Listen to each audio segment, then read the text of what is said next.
what does Eid Mubarak means?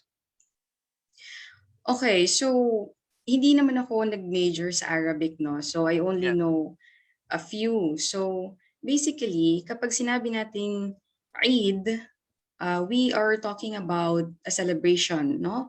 Mm. Festivities. So hindi So lang siya day. Hindi lang, you don't say day for Eid. Eid is yes, a you don't. Kasi festivity. ang day Ah, ay yaum, no? Yaum. yaum, So, yaum. yaum, oo. Yaum, di ba? Mm. So Yaum. Read is, kanina ko lang din natanong no, sa aking pinsan na nagma-master sa Islamic Studies sa UP din. So, Yeah. ang sabi niya, it comes from the word Adha, which means inuulit. So, kumbaga in a year, you repeat it annually, parang ganon, once a year. And then, Eid al-Adha, okay? Mm, Adha means mm. yung sacrifice. So it's Yeah. sabi nga sa English is the feast of the sacrifice. So yung Dhaha, kaya ang ibig sabihin nun ay yung act na pag-sacrifice nga nung udhiya, which is the sacrificial animal. So basically, Eid Uh, al-Adha is the feast of the sacrifice, which is done during Hajj, the fifth pillar of Islam. Oo. Ish, nabanggit mo yung five pillars para lang ma-emphasize natin the importance of the Hajj. And of course, yung kaakibat nito na Eid'l Adha. Ano nga ulit yung 5 pillars ng Islam?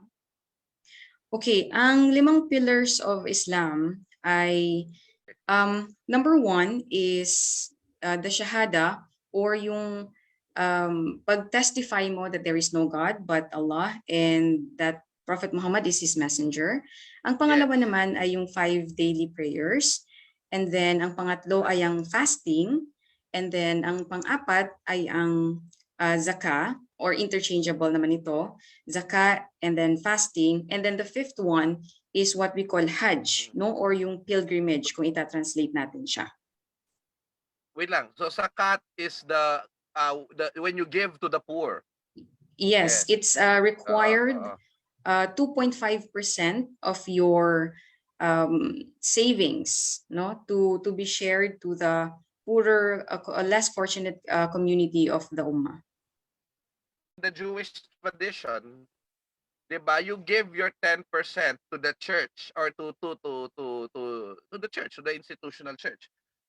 And some Christian denominations practice this, no? Sa inyo, 2.5% to the poor. Oo. Ay hindi, Yes. before ito, na curious lang ako, Asia. How do you give donations or offerings to the masjid ba? To the mosque? Okay, alam mo, napakagandang tanong yan, Xiao, no? Kasi Mm. it's also one of the, hindi Yeah. talaga. Ayan na, So yan it's na, ayan na. also, oo, it's also one of the challenges of being a minority in the Philippines, and we're actually in the talks, lalo na nung na-establish na yung BARM. So this is also one of the goals, one of the aims. It's already in the talks kung paano i-organize yung tinatawag na zakah. So right now, we don't have it Mm, yet. mm. And what we do is we compute on our own and we choose, for example, a community na nangailangan or probably a masjid, or it will go to a graveyard for the Muslims. So mga ganon. Nice. Now, the question is, that's the zakah. But do Yes. Muslims give to the masjid directly? No. No, hindi. Oh, Kasi wow. hindi pa Kasi 'di ba, we organized. we Catholics, we Catholics, we give it to, 'di ba, may collection eh. Doon sa Yes. 'di ba, sa misa may offertory. Tapos doon kami nagbibigay ng pera, 'di ba? And of Oo. course, pwede mo ring ibigay doon sa office. But in sa inyo pala, hindi pala humihingi ng pera ang mosque, ang mosque, ang masjid? No, definitely not. Ang meron Wow! lang is yung parang donation box, no, sa likod, sa harap, Okay, but okay, it's okay. not, ano, kasi hindi pa siya na-regulate. That's the right term. So zakah has not been regulated in the Philippines. So wala pa siyang law, wala pang organization na mag-handle. So basically, it is really from our own intention, and walang Right. pwedeng mag-demand sa amin na have you paid this or that. Okay, yeah. Well, in all fairness to the Catholic Church, ganun din naman. No, wala ring hahabol sa na hindi ka pa nagbabayad ng ganito, no? Hindi katulad sa iba. Ay, wag na tayong let's not talk about that. Okay.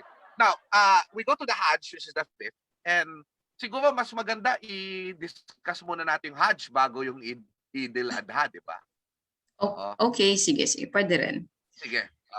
Yeah. So, ang Hajj ay fifth pillar ng Islam. So, as you can see in the simple photo, no, ang Hajj ay usually ikalima, no? So, Right. bakit kasi ang Hajj ay kahit isang beses mo lang gawin in your lifetime, as long as you know you're of age, you know what you're doing, and then you did it correctly, and then it's accepted, inshallah, then that will be enough. No, hindi katulad nung iba na yearly, daily, no? So, ang Hajj ay kahit once in a lifetime. So, yan po. So, ang Hajj, at a glance, kung titingnan natin, meron siyang steps, no? So, papasok sila ng naka-ihram. If you can see, napaka-simple po nung damit nila, and everybody wears the same thing. So, this is also sort of sending out the message na everyone is equal, no, in the eyes of Allah. So, hindi ka pwedeng mag-demand na, I am a prince, I'm a king, I'm the prime minister, or I'm a senator, so you have to give me special treatment. When it comes to the Hajj, and even in the daily prayers, you can't choose which line you pray on. No, you can't choose na meron kang special na treatment sa'yo. So, everybody comes simple, walang halong mga we're really simple during the Hajj. Walang mga gold, walang mga anything na as parang symbol ng earthly life, no, ng worldly life. So, you perform the tawaf dyan sa Kaaba. So, that's number 2. So, that's circumambulating the Kaaba 7 times. So, that's counterclockwise. Tapos, magsasai. So, that is 7 times going from, this used to be 2 hills, no? Yung Safa and Marwa. And then you go to Mina, and then to Arafah. And Arafah, Mount Arafah is very important. So we will discuss that later on.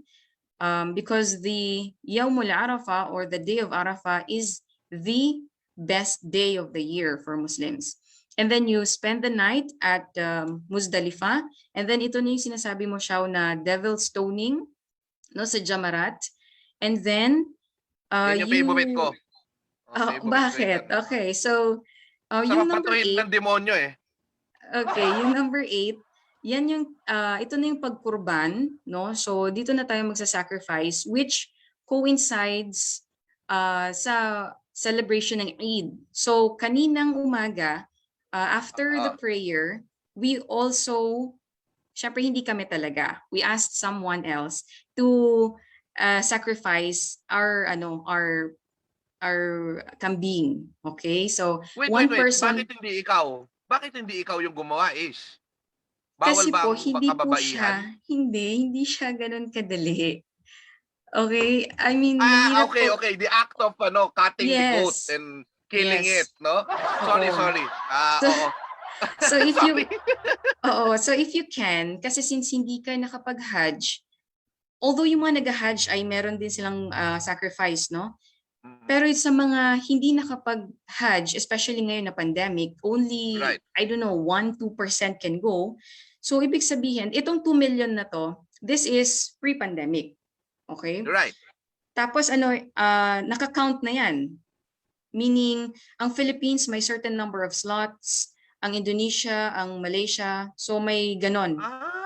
So parang merong Muslim Affairs Office na siyang bibilang kung ilan ang Yes, doon pupunta sa doon? Saudi mismo. Oo. So, after when you stone the devils, no? Pagkagising mo, you will sacrifice the animal, no? And Yeah. then after that, um yung pwede mo nang i-trim ang iyong nails, no? Medyo minute na detail na to. And then you go back to the Kaaba, yung cube dyan. You go back to the Kaaba, and then you go back to the devil stoning, and then you do a farewell tawaf. Again, yung circumambulating the Kaaba. Oh, So so that's the you do three you do three twice lang. how do you say Twice that? lang. In the beginning, and then in the end. Okay? Wait, so you perform the tawaf number 2 Oh, and then you sorry, return yes, to three. Kaaba. The Yes, three, three. 2, Sorry, 10, and sorry. 12. Oo, yes, Xiao. Oh, wow, wow. Correct. Fantastic. Now, So, yes. the question is, when we're talking about the animal, wow, I'm loving this discussion. I did not know a lot of these details, but if you're going to look at the animal sacrifice number 8, anong mga klaseng animals ito? So, tupa, kambing, no? Tama, Uh, no? pwedeng tupa, kambing, baka, and then Oo. camello. So, camel. Camel, okay. Now, Yes. remember that in the Islamic tradition, the pig is not a clean animal. You don't even eat it. So, hindi Yes. pwedeng i-sacrifice ng baboy. Actually, hindi siya makakapasok siguro sa Saudi, ano? In the first Definitely, place. no? Oo. Yung mga nagsasacrifice dito sa Pilipinas, no? Huwag kayong gagamit ng baboy, please, no? Bawal ang baboy. Okay, so, Oh, actually, bawal ang baboy. napaka-blasphemous nun, ano? Na mag-sacrifice ka ng baboy. Oo, Oh my yes. goodness. Oh. So, Okay, okay. apat lang po yung accepted, no? Wow, wow.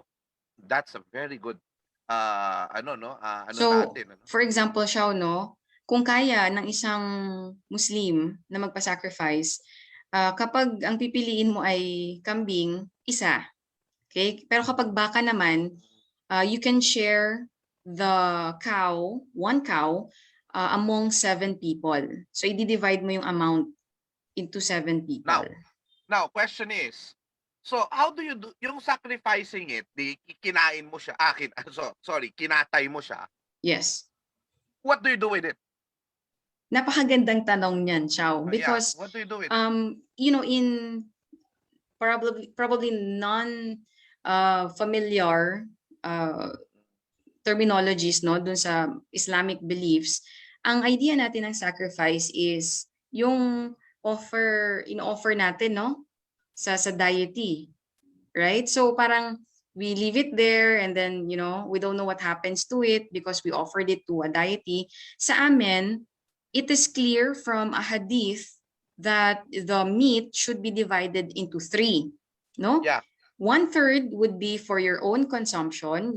Parang ano mo yan, stock mo yan. So you can eat it. You can eat the sacrifice. Yes. Wow, Okay. fantastic. At saka sinabi niya na kung kanino mapupunta. No, hindi yung parang malabo na what do we do with it. So sa hadith, 1/3 would go to yourself, 1/3 to your friends and family. So you celebrate. It's what you cook for Eid, and then the third should go to the less fortunate members of the ummah. So kanina yon. After the prayer around 7:30, kinatay siya. So siguro nalinis lahat ng meat by around 10 a.m. So distributed siya by 10 a.m. 10, 11. Fantastic. I hope I knew this before. I did not talk to you about it in detail, ano? I should have gone to television because not so many people explain it. They just have footage of people eating and all of that. No, di ba? People joining together and they report social distancing problems and all of that, di ba? Today, but Ish, I just hope you can para naman makita yung mukha mo, no? Can you if you're not showing anything, you can take away the slide. O, sandali lang. Baka Ayan, so kami yan kanina. Show this, yes. So this is us. Oh, this was us this morning. Where are you? Secret. Bawal. If you Ah. can see, the masjid has signages, no, na do not remove your mask, social distancing. So the females prayed inside the masjid while the males prayed outside. So social distancing with masks Wow! on. Wow! Ayan. Fantastic, So ganon. And fantastic. then going back siya no doon sa ating idea about the sacrifice and Wait lang. nagulat ka na, oh, you can eat about it. Yeah, You, yeah, you can eat sige. it. No, sabi mo? Yes, yes. Oo. Kasi yun nga yung common idea na ang sinabi ni Allah is, Allah does not need the meat nor the blood of the sacrificial Yeah, animal. No, He right, just needs the sincerity and the surrender and the sacrifice, no, from the believers. right. And the meat should go to the fellow Muslims who need them the most. So yun yung essence Wow! niya. Ang galing, ang galing.